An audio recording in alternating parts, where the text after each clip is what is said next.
Hi, I'm Chelsea with the blog and web show Checking In with Chelsea. Windows, they can be a huge source of heat loss during the winter. So that's why I created this Roman shade that you can raise up during the day to let the sun come in and warm your house, and then you can lower it at night to help retain that heat. And here's how I did it.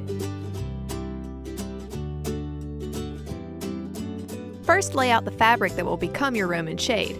Measure and mark the width and length, adding 2 inches to your window measurements for each. Next, cut along what you just marked. That extra 2 inches will be used to create the hem on all 4 sides.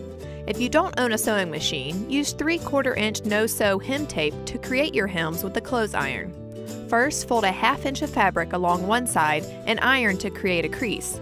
Then fold another 1/2 inch and iron that. Then cut a piece of hem tape to that length and insert under your last crease. Use the hot iron to activate the hem tape.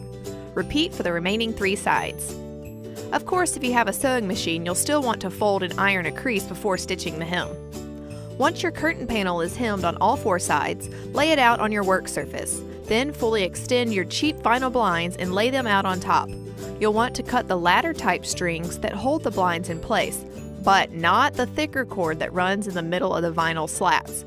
Since my blind was 31 inches wide, it only had 2 cords. If your blinds are wider, you may have 3 cords. Don't cut any of them. Next, cut the strings at the bottom to completely remove the bottom rail and set it aside. Now you should be able to slide all of the vinyl slats right off. You can throw these away or save them for your next project. Measure and cut about 8 inches from the bottom of each cord. Set those 8-inch pieces aside to use a little later. Use fabric glue to attach the top rail of the blinds to the curtain panel. Make sure you have the front of the rail facing the back of the curtain and avoid gluing the cords. I use chip clips and hardback books to keep the curtain intact. While the glue is drying, measure and mark along the length of the cord. Mark at 8 inches from the bottom, then at 18 inches, 28 inches, and 38 inches. Do this along each of your cords. Then measure the distance from the cord at the top rail to the edge of your curtain. Mine was 5.5 inches. Mark that distance at each of your 8, 18, 28, and 38 inch marks to create an X at each spot.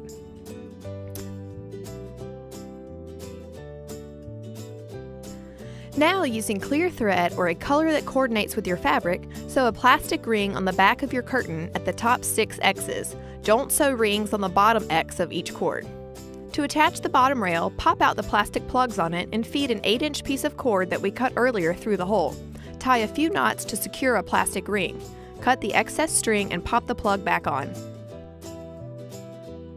Using the fabric glue again, attach the flatter side of the bottom rail to the curtain at the bottom 8-inch marks. Make sure your plastic rings are facing towards the top of the curtain. Let the bottom and top rails dry overnight. Then feed the cords through the plastic rings and tie securely to the rings on the bottom rail. To hang the shade, use the brackets that came with the blinds and a pencil to mark the holes at your window. Use your Black+Decker drill and a 1/16 inch drill bit to pre-drill the holes you just marked. Set the bracket back in place and attach the screws. Slide your new Roman shade into the brackets. Use the lift cord to raise and lower the shade like you would blinds, and enjoy the view!